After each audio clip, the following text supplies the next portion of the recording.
ஓம் விக்னேஸ்வரா போற்றி, ஓம் நவக்கரனர்களை போற்றி. துலாம் ராசி நேயர்களுக்கு வணக்கம். துலாம் ராசி நேயர்களே, இந்த வீடியோ பதிவில் உங்கள் வீட்டில் ஒரு சின்ன காரியம் பண்ணுறீங்க. இந்த காரியம் பண்ணிங்கன்னா வீட்டில் சுபிட்சம் உண்டாகும், காரிய அனுகூலம் உண்டாகும், இட்டுமேல் வெற்றி கிடைக்கும், பிரச்சனையெல்லாம் தீரும். ஈஸியான மொழியில் வீடியோவில் சொல்கிறத மட்டும் வைங்க. ஈஸியான மொழியில் இதை வையுங்கள். இப்பேற்பட்ட எதிரியும் காலில் மண்டிடுவான். எதிரினா யார் சார் அப்படின்னா, நமக்கு ஆகாதவன், போட்டி பொறாமைக்குள்ளவன், நம்ம எதிர்த்தரப்பில் கடை போட்டிருக்கிறவன், நம்ம காரியத்துக்கு இடைஞ்சலாக இருக்கிறவன். சில பேருக்கு ஆளுகளே இருப்பாங்க. இங்கே போனாலுமே ஒரு எதிரின்னு ஒருத்தர் ரூபத்தில் இருப்பான். சில இடத்துல கண்ணுக்கு தெரியும், சில இடத்துல கண்ணுக்கு தெரியாது. அவங்களாம் காணா போயிடுவாங்க. அதுபோக வீட்டில் ஈஸியான முறையில் நம்ம சொல்கிற ஒரு காரியத்தை பண்ணினீங்கன்னா வீட்டில் மங்களகரமாக இருக்கும். மகாலட்சுமியுடைய கடாட்சியம் இருக்கும், ஐஸ்வர்யம் பெருகும், சில சம்பத்துக்களும் இருக்கும், காரிய அனுகூலம் இருக்கும், காரிய வெற்றி இருக்கும். அதை பற்றி தான் துலாம் ராசினியர்களுக்கு இந்த வீடியோவில் நான் சொல்கிறேன். பொறுமையாக கேளுங்க. ஈசானிய மூலை வீட்டில் எல்லா வீட்லேயும் இருக்கும். நீங்கள் வாடகை வீட்டில் இருந்தாலும் சரி, சொந்த வீட்டில் இருந்தாலும் சரி, ஈசானிய மூலை இருக்கும். ஈசானிய மூலைங்கிறது கிழக்கு வடக்கு சேர்கிற இடம். நம்ம வீடு சதுரமாக இருக்கலாம், இல்லைன்னா செவ்வகமாக இருக்கலாம், ரெக்டாங்கிள் அல்லது ஸ்கொயரில் இருக்கலாம். வீட்டில் நிறைய ரூம் பிரித்து இருப்போம். நீங்கள் வாடகை வீட்டில் இருந்தாலும் சரி, சொந்த வீட்டில் இருந்தாலும் சரி. அதில் கடைசி ஈசான மூலை, சரியா? அதுதான் ரொம்ப முக்கியம். எக்ஸ்ட்ரீம் ஈசான மூலை உள்பக்கம் நீங்கள் பார்க்கணும். நிறைய பேர் ஈசான மூலைன்னா என்னென்னு தெரியாமல் இருக்கிறாங்க. ஈசான மூலை தெரியலனா வீட்டில் பெரியவங்ககிட்ட கேளுங்க, இல்லைனா அக்கம் பக்கத்தில் கேளுங்க. ஈசான மூலையை தெரிஞ்சு வச்சுக்கோங்க. அதை சில பேர் சனி மூலைன்னு சொல்லுவாங்க. ஈசான மூலையில் பொதுவாக தண்ணி சம்மந்தப்பட்டது இருக்கும். சில பேர் அங்கே போர்வெல் போட்டிருப்பாங்க, தண்ணி தொட்டி வச்சுருப்பாங்க, சரியா? கார்டன் வச்சுருப்பாங்க. சில வீட்டில் பூஜை ரூம் கூட இருக்கும். ஸோ ஈசான மூலை கொஞ்சம் தாழ்வாக தான் இருக்கும். அதுதான் ஈசானிய மூலை. அந்த ஈசானிய மூலையில் தான் நான் சொல்கிற காரியத்தை பண்ணணும். சரி சார், ஈசானிய மூலை தெரிஞ்சுக்கிறதுக்கு எப்படின்னா, கிழக்கு பக்கத்தை பார்த்துக்கணும். நீங்கள் வீட்டில் கிழக்கு பக்கம், வடக்கு பக்கம், கடைசி கிழக்கு பக்கம், வீட்டில் கடைசி கிழக்கு சுவர். நம்ம வீட்டில் எக்ஸ்ட்ரீம் கிழக்கு சுவரும் எக்ஸ்ட்ரீம் வடக்கு சுவரும் சேர்ற உள்பக்கம் தான் ஈசானிய மூலை. அங்கே சுத்தமாக வச்சுக்கணும். ஒரு 3 அடிக்கு 3 அடி சுத்தமாக வச்சுக்கணும். பொருட்கள் போடக்கூடாது, நீட்டாக வச்சுக்கணும். அந்த இடத்துல தான் அந்த காரியம் பண்ணணும். இதுதான் ஈசான மூலையில் செய்கிற காரியம். இந்த காரியத்தை பண்ணிட்டேன்னா மிகச்சிறப்பாக இருக்கும். ஈசான மூலை பொதுவாக குரு, சூரியன், சந்திரன் இந்த 3 கிரகத்துக்கு உண்டான அமைப்பில் இருக்குது. ஏன்னா சந்திரன் நீருக்குடையவன். ஈசான மூலை எப்போயுமே நீர் ஸ்தலமாக இருக்கும். சிவனுடைய அருள் பெற்றது. சரியா நேயர்களே? சிவனுடைய தலையில் தான் கங்கை இருக்குது. சிவன் எப்போயுமே நீர் வடிவானவன் தான். அதனால் சில கோயிலில் பார்த்தீங்கன்னா லிங்கத்துக்கு தண்ணி வடிஞ்சிக்கிட்டே இருக்கும். ஏன்னா சிவன் அக்கினி சுரூபமானவன், அக்கினி பலமானவன், செந்தளிர் மேனியன் அப்படின்னு சொல்லுவாங்க சிவனை. அவருக்கு குளிர்ச்சி ரொம்ப பிடிக்கும். அதனால தான் தலையில் கங்கையை வச்சுருக்கிறாரு. ரைட் நேயர்களே, அப்பேற்பட்ட சூரிய சந்திரனுடைய ஆதிக்கம், சிவசக்தி யோகம் உள்ள இடம் தான் ஈசான மூலை. இப்போ கிழக்கு பக்கம் சூரியனை குறிக்கும். ஏன்னா கிழக்கு சூரியனுக்குள்ள திசை. வடக்கு குபேர மூலை. வடக்குங்கிறது குபேரனுக்குள்ளது, புதனுக்குள்ளது, குரு பகவானுக்குள்ளது. ஸோ வடக்கு குரு, புதன், குபேரன் எடுத்துக்கலாம். இதில் குபேரன் அதிபதி. சூரியன், புதன், குருலாம் கிரகங்கள். ஸோ இந்த கிரகங்கள், இந்த 4 கிரகங்கள், சூரியன், சந்திரன், குரு, புதன், இந்த 4 கிரகங்களோட ஆதிக்கம் உள்ள மூலை தான் ஈசான மூலை. அந்த மூலையில் நீங்கள் ஒரு காரியம் பண்ணணும். என்ன காரியம் சார், அதை சொல்லுங்கள் சார் அப்படின்னீங்கன்னா, கண்ணாடி டம்ளர் எடுத்துக்கணும். கண்ணாடி டம்ளர் நம்ம தெரியும், டீ கடையில் டீ கொடுக்குறாங்க, அந்த கண்ணாடி டம்ளர் தான். இல்லைனா உங்கள் வீட்டில் பீங்கான் சிலிக்கான் கப்பு எது இருந்தாலும் அதையும் எடுத்துக்கலாம். ஆனால் அது கண்ணாடியில் தான் இருக்கணும். கண்ணாடியில் இருக்கணும் அல்லது சிலிக்கானில் இருக்கணும். ஏன்னா கண்ணாடிங்கிறது சந்திரனுடைய ஆதிக்கம் உள்ளது. ஸோ சந்திரனுடைய ஆதிக்கம் ரொம்ப முக்கியம். சந்திரன் தான் ஒரு மனிதனுக்கு மனதையும் உடலையும் நிர்ணயம் பண்ணுறவன். அதுபோக துலாம் ராசிக்கு 10 கூடையவன், கர்ம சாணாதிபதி. நீங்கள் எந்த காரியம் பண்ணாலும் சந்திரனுடைய தயவு வேணுங்க. துலாம் ராசியில் பிறந்தவங்க ஒரு துரும்பு தூக்கி போட்டாலுமே சந்திரனுடைய அணுக்கர் இருந்தால் தான் அது நல்லபடியாக நடக்கும். ஸோ சந்திரன் உங்கள் மனதுக்கும் செயலுக்கும் 10 கூடையவன், கர்ம சாணாதிபதி, காரிய சாணாதிபதி. நீங்கள் கோயிலுக்கு போனாலுமே அன்றைக்கி சந்திரன் நல்லா இருந்தால் தான் ஒரு மனசை உங்களால் கோயிலுக்கு மூட முடியும். நீங்கள் வீட்டில் சாமி கும்பிட்டாலுமே அன்றைக்கி சந்திரன் நல்ல நிலைமையில் இருந்தால் தான் வீட்டில் கூட உங்களால் நிம்மதியாக சாமி கும்பிட முடியும். சில பேர் பாருங்கள், வீட்டில் கூட நிம்மதியாக சாமி கும்பிட முடியாது. சாமி கும்பிடுற நேரம் வீட்டில் எவனாச்சும் பேசிகிட்டு இருப்பாங்க, இல்லைன்னா வீட்டில் எதனாச்சும் ஒரு சண்டை வந்துடும், இல்லைன்னா பையன் அம்மாட்ட ஏதாவது வாக்குவாதம் பண்ணிகிட்டு இருப்பான், ஏன்னா பக்கத்தில் ஏதாச்சும் ரேடியோ செட்டு போட்டுருப்பாங்க, தெருவில் ஏதோ சத்தம் கேட்டுருக்கும். நிம்மதியாக சாமி கும்பிட முடியாது. ஸோ ஒரு மனிதன் நிம்மதியாக வீட்லேயோ கோயிலையோ சாமி கும்பிடணும்னா துலாம் ராசிக்கு சந்திரனோட அணுக்கிறோம் அன்றைக்கி நல்ல நிலைமையில் இருந்துச்சுன்னா அது சாத்தியப்படும். அப்பேற்பட்ட சந்திரன் மனோகாரகன். அந்த சந்திரனோட ஆதிக்கம் உள்ளது அந்த கண்ணாடி டம்ளர். அந்த கண்ணாடி டம்ளரில் என்ன சார் செய்யணும் அப்படின்னா, அந்த கண்ணாடி டம்ளரில் 3/4 தண்ணி ஊற்றணும். சுத்தமான தண்ணி ஊற்றணும். தண்ணியும் சந்திரன் தான். தண்ணி தான் முக்கியம். ஏன்னா அந்த பூமியே 75% தண்ணியால் தான் இருக்குது. ஸோ அப்பேற்பட்ட கடல் தண்ணி தான் சுற்றி இருக்குது. நம்ம பூமி 75% நீரால் தான் ஆகிருக்கு. அதை தான் ஔவையார் சொல்லியிருக்கா, நீரின்றி அமையாது உலகுன்னு. ஸோ அந்த நீரால் அமைக்கப்பட்டிருக்கு. அந்த நீர் சந்திரன் தான். அந்த சந்திரனுடைய ஆதிக்கம் அந்த தண்ணியில் இருக்குது. அந்த தண்ணியை ஊற்றுறீங்க நீங்கள், அந்த கண்ணாடி கிளாஸில் 3/4 பாகம் ஊற்றுறீங்க. அடுத்து ஒரு தேக்கரண்டி கல் உப்பு போடுறீங்க. கல் உப்பு வந்து என்னது, அது சுக்கிரனோட ஆதிக்கம் தான். சுக்கிரன் உங்கள் ராசிக்கு ராசிநாதன், 1 8 கூடியவன், ராசி கூடியவன் அவன் தான், அட்டமாதிபதியும் அவர் தான். சுக்கிரன் வந்து எப்படி சார் அப்படின்னா, சுக்கிரன் வந்து கடல்லேருந்து தான் வராரு. கடல் தண்ணியை காய வச்சோம்னா உப்பு வந்துடும். அதை தான் கல் உப்பு அப்படிங்கிறோம். கல் உப்பு, அயோடின் உப்பு, எந்த உப்பாக இருந்தாலும் சரி கடல்லேருந்து தான் கிடைக்குது. ஸோ சுக்கிரன் பிறப்பிடமே வந்து கடல் தான். சரியா? அதான் மகாலட்சுமியோட அம்சமாக பார்க்கப்படுகிறது. ஏன்னா கடலில் தான் பெருமாள் இருக்கிறாரு. அங்கே இப்போ மகாலட்சுமி அங்கே தான் இருக்கா. வைகுண்டமே வந்து கடலில் தான் இருக்குது. சரியா? திருப்பால் கடலில் தான் அங்கேயே இருக்குது. ஸோ அங்கேருந்து உற்பத்தியாகிறது தான் கல் உப்பு. ஸோ அதனால் சந்திரனும் சுக்கிரனும் பிரித்து பார்க்க முடியாது. உங்கள் ராசிநாதனையும் சந்திரனும் அவ்வளோ வேண்டியவர்கள். அதனால் கல் உப்பை வந்து தண்ணியில் போடுறீங்க. அடுத்து மஞ்சள் கொஞ்சம் போடுறீங்க. மஞ்சள் குருவுடைய அம்சம். சரியா நேர்களே? புதன் குருவுடைய அம்சமாக பார்க்கப்படுகிறது, மங்களகரமாக பார்க்கப்படுகிறது. ஸோ குரு, சுக்கிரன், சந்திரன் இந்த 3 கிரகங்களுடைய ஆதிக்கம் அந்த கண்ணாடியில் உள்ள டம்ளரில் வந்துடும். இதை வந்து ஈசான மூலையில் வைக்கணும். எப்போ சார் வைக்கணும் அப்படின்னா, இரவு 8 to 9 வைக்கணும். நீங்கள் என்றைக்கு இருந்தாலும் வைக்கலாம். இன்றைக்கி இந்த வீடியோ உங்களுக்கு இரவு கிடைக்கும். சரியா? ஒரு 5 மணிக்கு 5:30க்கு கிடச்சிரும். இன்னிலேருந்து கூட வைக்கலாம். ஈசான மூலையில் வைக்கலாம். இன்னிலேருந்து 11 நாள் வைக்கணும். 11 நாட்கள் அப்படின்னா 1 + 1 = 2. 2னா சந்திரனுடைய ஆதிக்கம் எண். ஸோ இந்த காரியம் வந்து முழுக்க சந்திரனை மையப்படுத்தி நடக்கிற காரியம். வீட்டிலே செய்யலாம். சார் எனக்கு வீட்டில் ஈசான மூலை தெரியலை, எங்கள் வீட்டில் அந்த இடத்துல ஒரே டஞ்சண்டாக இருக்குது, அடசலாக இருக்குது, பொருள்கள்லாம் போட்டு வச்சுட்டோம், திடீர்னு அதை ஒன்றும் செய்ய முடியாது, வேறு எங்கே சார் வைக்கலைன்னா பூஜை ரூம்லேயே வைங்க. சரியா? இல்லாதவனுக்கு இழுப்பும்பு தான் சக்கரை, ஏழைக்கேற்ற எள்ளு உருண்டை, விரலுக்கேற்ற வீக்கம். சில காரியத்தை வந்து முறைப்படி சொல்கிறோம், இல்லை எனக்கு சாத்தியப்படலை, நான் ஒரு சின்ன வாடகை வீட்டில் இருக்கேன் சார், 2 ரூமு தான் இருக்குது, ஒரு ரூம் வந்து அடுப்படியாக போயிடுது, ஒரு ரூம் வந்து பெட்ரூம் மாதிரி இருக்குது, அங்கே தான் சாமி கும்பிட்றோம், அங்கே தான் தூங்குறோம், அங்கே தான் எந்திக்கிறோம் அப்படின்னு சில வீடுகள்லாம் இருக்கும். சாமானியப்பட்ட வீடுகள்லாம் அப்படி தான் இருக்கும். அந்த வீட்டில் என்ன பண்ணுங்கன்னா பூஜை ரூமில் வச்சுருங்க. பூஜை எங்கே சாமி வச்சு கும்பிடுவீங்களோ அங்கே ஒரு இடத்துல வச்சுருங்க. அந்த இடத்த சுத்தம் பண்ணி ஒரு சின்ன கோலம் போட்டு அங்கே அந்த டம்ளர் வச்சுருங்க. சில பேர் தலைப்பலகை வீட்டில் இருக்கும், குட்டி தலைப்பலகை தரையில் வைப்பாங்க. அந்த தலைப்பலகை இருந்தாலும் தலைப்பலகை மேலே வச்சுருங்க. ஆனால் வைக்கிற நேரம் இரவு 8 to 9 தான் வைக்கணும். சரியா? நீங்கள் வந்து அதை வச்சுட்டு கூட சாப்பிட்டுக்கலாம். சரியா நேர்களே? அதை வைக்கும்போது மனதில் வேண்டியதை, மனசில் என்ன நினைக்கிறவங்களோ அதை நல்லபடியாக நினச்சி வைங்க. உங்கள் பிரச்சனை, ஒவ்வொரு குடும்பத்திலும் ஒரு பிரச்சனை இருக்கும். ஒரு கணவன் மனைவி 2 குழந்தைய இருந்தாங்கன்னா, கணவனுக்கு நல்ல வேலை கிடைக்கணும், வேலை இருக்குது, வருமானம் நல்லா வரணும், போனஸ் நல்லா கிடைக்கணும், இன்கிரிமெண்ட் நல்லா இருக்கணும், மனைவிக்கு வேலை கிடைக்கணும், எங்கள் பிள்ளையை நல்லா படிக்கணும், சொந்த வீடு வாங்கணும், இடம் வாங்கணும், ஏதோ ஒரு எண்ணம் இருக்கும் வீட்டில். அடுத்து என்ன செய்யணும்னு வீட்டில் எல்லார் வீட்லேயும் ஒரு ப்ரொப்போசல் இருக்கும்.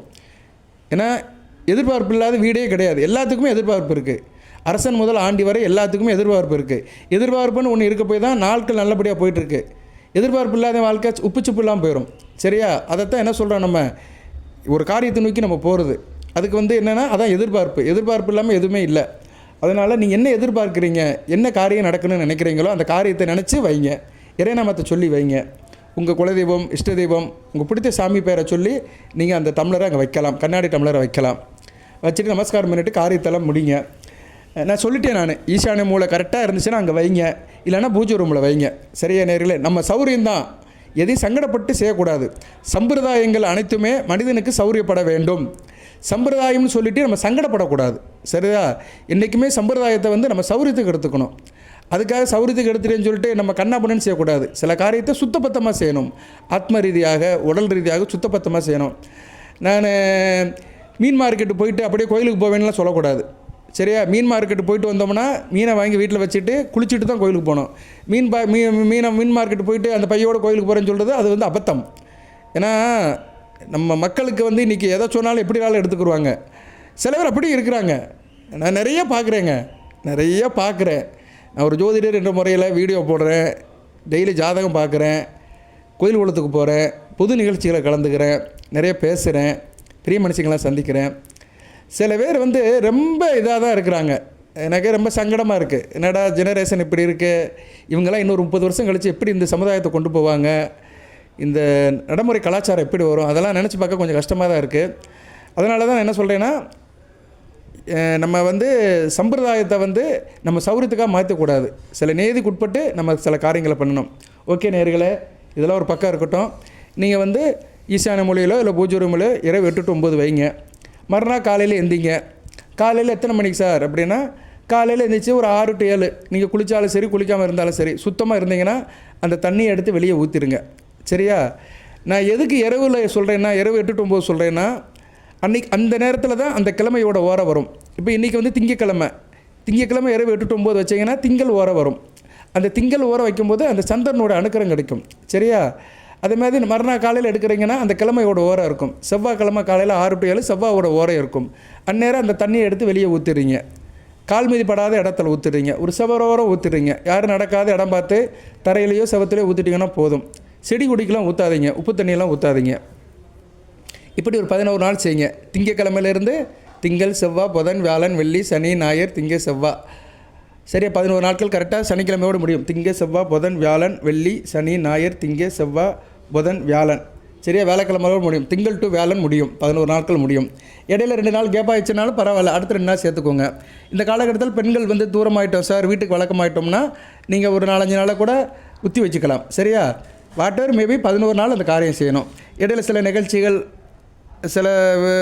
சில விஷயமாக வெளியே போயிட்டோம், சில நேரங்கள் இப்படி செய்ய முடியல அப்படின்னு சில துக்க நிகழ்ச்சிகள் ஏதோ சம்திங் நடந்துச்சுன்னா அந்நேரம் அந்த காரியத்தை நீங்கள் ஒத்தி வச்சுக்கலாம். சரியா நேர்களே?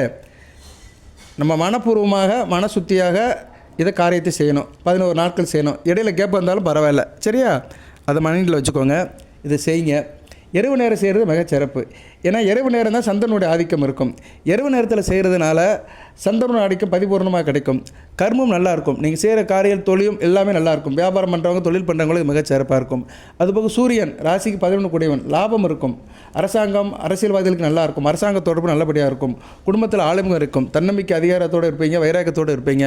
அப்பாவளி சொத்து பத்துக்கள், அங்காளி பங்காளி விஷயத்தில் நல்லபடியாக இருக்கும். அதுபோக உங்கள் ராசிநாதன் சுக்கிரனுடைய ஆதிக்கம், தேக ஆரோக்கியம் நல்லாயிருக்கும். தூரதேச அமைப்புகள் நல்லாயிருக்கும். எதிர்பாராத அதிர்ஷ்டம் கிடைக்கும். நல்ல விதமாக பார்க்கப்படுகிறது. மனநாளும் உடலாலும் செயலாலும் சிந்தனையாலும் சிறப்பாக இருப்பீங்க. அடுத்து குரு 3-6 கூடியவன், தைரிய வீரிய சேனாபதி, தொட்ட காரியம் தொடங்கும், காரியம் உணவுகளும் இருக்கும். உத்தியோகம் போகிறவங்களுக்கு மிகச்சிறப்பாக இருக்கும். சரியா நேர்களை? குறிப்பாக பெண்களுக்கு மிகச்சிறப்பாக இருக்கும். ஏன்னா ராசிக்கு 6ஆம் இடம் மீனம் வருது. மீனம் ஒரு பெண் ராசி. அதனால் துலாம் ராசியில் உத்தியோகத்துக்கு போகிற பெண்களுக்கு இந்த காரியம் பண்ணிங்கன்னா உத்தியோகத்தில் நல்ல ஒரு ப்ரொமோஷன், இன்க்ரிமெண்ட்டு, போனஸு, ட்ரான்ஸ்ஃபரு, உத்தியோகத்தில் நல்லா பெர்ஃபார்ம் பண்ணலாம். சரியா? நல்லபடியாக பார்க்கப்படுகிறது. ஸோ இந்த காரியத்தை நீங்கள் வீட்டில் பண்ணிங்கன்னா அனைத்து விதமான பிரச்சனையும் தீரும். இது ஒரு வழிபாடு தான், தாந்திரிக வழிபாடு, வாழ்வியல் வழிபாடு. இதுக்குன்னு பொருள்லாம் நிறைய செலவு பண்ண வேண்டாம். நம்ம வீட்டில் இருக்கிற பொருளை வச்சு செய்கிறோம். சரியா நேரில்? ஆனால் சுத்தபத்தமாக செய்கிறோம். இதே ஆத்ம சுத்தத்தோடு செய்கிறோம். கூடுதலாக 2 தகவல்களை சொல்கிறேன். இப்போ நைட்டில் வந்து நம்ம வீட்டில் சமையல் அறையில் கொஞ்சம் சாதம் இருக்கணும். சாப்பாடு மதியம் சமையல் பண்ணாலுமே நைட்டில் கொஞ்சம் சாதம், அது தண்ணி ஊற்றி வைக்கணும். அப்போ தான் இரவு நேரம் வந்து தேவதைகள்லாம் வரும். இந்த பிரபஞ்சத்தில் தேவதைகள்லாம் இருக்குது. அந்த தேவதைகள் எப்போதுமே ஸ்பேஸில் சுற்றிக்கிட்டே தான் இருக்கும். கண்ணில் பார்க்க முடியாது. அதெல்லாம் ஒரு ஆத்ம ஒளியாக இருக்கும். நம்ம நல்ல விஷயங்கள் பேசும்போது அது அப்படியே ஆகட்டும் அப்படி சொல்லும். சபத்ஸ்து அப்படி சொல்லும். அப்படின்னா என்ன அர்த்தம்னா அப்படியே ஆகட்டும். அதுக்காக தான் வீட்டில் இருக்க பெரியவங்களாம் சொல்லுவாங்க, நல்ல வார்த்தையை பேசு, நல்லதை சொல்லு, சொல்லாத, மங்களகரமாக பேசு அப்படின்னு சொல்லணும். நான் செய்கிறேன், என்னால் முடியும், நான் பார்க்குறேன், நான் நல்லபடியாக படுக்கிறேன், நல்லபடியாக ஏற்பாடு பண்ணுறேன் அப்படின்னு பாசிட்டிவாக பேசணும். நம்ம எப்போல்லாம் பாசிட்டிவாக பேசுகிறோமோ அப்போ வந்து அதிர்ஷ்ட தேவதைகள் இந்த பிரபஞ்சத்தில் நிறைஞ்சிருக்கு. அதுக்கு என்ன சொல்லும்னா அப்படியே ஆகட்டும். அப்படி சொல்லும்போது நமக்கு வந்து கிரெடிட் அதிகமாக இருக்கும். நம்ம சொல்கிற காரியம் நம்மளை சுற்றி ஒரு பாசிட்டிவ் வைப்ரேஷன் வரும். நம்ம எதை நினச்சி சொல்கிறோமோ அந்த காரியம் நமக்கு சாதகமாக மாறிக்கிட்டே இருக்கும். அதனால் இரவில் அந்த தேவதைகள்லாம் வீட்டுக்கு வந்து பார்க்கும். இவங்க வீட்டில் நிம்மதியாக இருக்காங்களா, வயிறார சாப்பிட்ருக்காங்களா, நைட்டு பொழுது பட்டினியாக இருக்காங்களா, இல்லை சாப்பிட்டு மிச்சம் வச்சு படுத்துருக்குறாங்க, ஸோ அந்த குடும்பம் நல்லா இருக்கட்டும் அப்படி நினச்சிட்டு அந்த கண்ணாடி கிளாஸில் தண்ணி இருக்கும் பார்த்தீங்களா, அதை ஆசீர்வாதம் பண்ணும். அந்த தண்ணியை வந்து அதை வந்து நமஸ்காரம் பண்ணும். பரவாயில்ல, ஆச்சாரமாக இருக்கிறாங்க, மதிக்கிறாங்க, இந்த பூமியை மதிக்கிறாங்க, இந்த பூமியில் கிடைக்கிற தண்ணியை மதிக்கிறாங்க. சரியா? நல்லா முறைப்படி இவங்க வீட்டில் இருக்கிறாங்க அப்படின்னு அந்த தேவதைகள் வந்து ஆசீர்வாதம் பண்ணிட்டு போகும். இது நீங்கள் செஞ்சிட்டிங்கன்னா மிகச்சிறப்பாக இருக்கும். எவ்வளவோ பரிகார வழிபாடு இருக்குது. அதை வந்து நம்ம வந்து செலவு பண்ணி ஆளுகளை வச்சு புரோகிதரை வச்செல்லாம் செய்கிறோம். அதெல்லாம் ஒரு பக்கம் இருந்தாலுமே இது வந்து நமக்கு நாமே செய்கிறது. சரியா நேர்களே? நம்ம குடும்பத்தில் நமக்கு நம்ம செய்கிறோம். நம்ம குடும்பத்தில் உள்ள உறுப்பினர்கள், நம்ம குடும்பத்தில் ஒரு வைப்ரேஷன் இருக்குது. நம்ம அம்மா அப்பா, உடன் பிறந்தவர்கள், கணவன் மனைவி, நம்ம குழந்தைகள், எல்லாத்துக்கும் ஒரு வைப்ரேஷன் இருக்குது.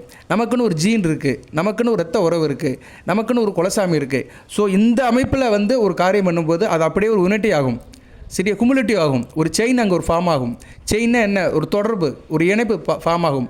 அந்த இணைப்பு நல்ல விதமாக மாறுக்கும்போது குடும்பத்தில் நல்ல ஒரு சூழ்நிலை உருவாகும். சரியா? குடும்பத்தில் ஒரு இணக்கம் இருக்கும், குடும்ப குறைகள்லாம் தீர்க்கப்படும், குடும்பத்தில் என்ன நினைக்கிறீங்களோ அதெல்லாம் நிறைவேற்றப்படும். இதை செஞ்சு பாருங்கள், நல்லபடியாக இருக்கும். நம்பிக்கையுடன் செய்யணும், சரியா?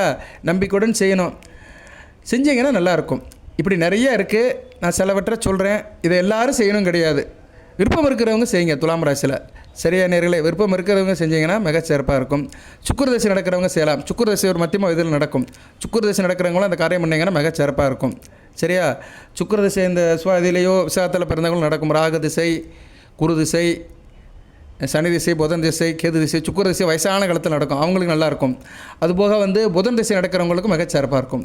புதன் திசை, கேது திசை, சுக்கிர திசை நடக்கிறவங்களுக்கு மிகச்சிறப்பாக இருக்கும். ஈவன் சனி திசைக்கும் நல்லாயிருக்கும். ஏன்னா சனி மூலையில் தான் செய்கிறோம். ஈசான மூலைங்கிறது சனி மூலை தான். சரியா? அதனால் நீங்கள் செய்யுங்க. சார் எங்கள் வீட்டில் ஈசான மூலை அந்த அளவுக்கு சரியாக இல்லை அப்படின்னா டைனிங் ரூமில் கூட செய்யலாம். டைனிங் ரூம், ஸ்டடி ரூம்னு இருக்கும். சில பெரிய வீட்டில், சிலர் வீட்டில் ஸ்டடி ரூம்னு வச்சுருப்பாங்க. புஸ்தகம் படிக்கிறதுக்கு, புக்ஸ் போடுறதுக்குன்னு ஒரு ரூம் வச்சுருப்பாங்க. அந்த ரூமில் கூட வைக்கலாம். பெட்ரூமை தவிர மற்ற எந்த இடத்துல வேணாலும் வைக்கலாம். சரியா? பெட்ரூமில் நம்ம படுப்போம் வைப்போம். சரியா? அதனால் பெட்ரூமை தவிர்த்துருவோம், மற்ற இடத்துல வைக்கலாம். கிச்சனில் வைக்காதீங்க. கிச்சன் சமையல் பண்ணுறது, நான்வெஜ் சமையல் பண்ணியிருப்போம், கொஞ்சம் சுத்தப்பத்தம் இல்லாமல் இருக்கும், அழுக்கு பாத்திரம் இருக்கும், எச்சி பாத்திரம் இருக்கும். ஸோ அதனால் பெட்ரூமையும் கிச்சனையும் தவிர்த்துருங்க. பூஜை ரூமில் வைங்க. பூஜை ரூமில் கண்ணை மூடிட்டு வைக்கலாம், ஒரு மனசாக வைக்கலாம். இது ஈசான மூலை தெரியாதவங்க பூஜை ரூமில் வைங்க, நல்ல விதமாக பார்க்கப்படுகிறது. இல்லை சார் எனக்கு ஈசான மூலை தெரியும் அப்படின்னு நினைக்கிறவங்க டைனிங்கில் வைங்க, ஸ்டடி ரூமில் வைங்க. சரியா? உங்கள் சாய்ஸ் தான். எது சந்தேகம் இருந்துச்சா கமெண்ட் பாக்ஸில் கேளுங்க. இப்படி நிறைய வீடியோ போடுறேன், தொடர்ந்து பாருங்கள். எல்லாருக்கும் நன்றி. ரிட்டன் வியூவர்ஸ் அனைவருக்கும் நன்றி. சப்ஸ்கிரைப் பண்ணுங்கள், லைக் பண்ணுங்கள். கமெண்ட் பாக்ஸில் உங்கள் சந்தேகத்தை கேளுங்க, நல்லபடியாக உங்களுக்கு சொல்கிறேன்.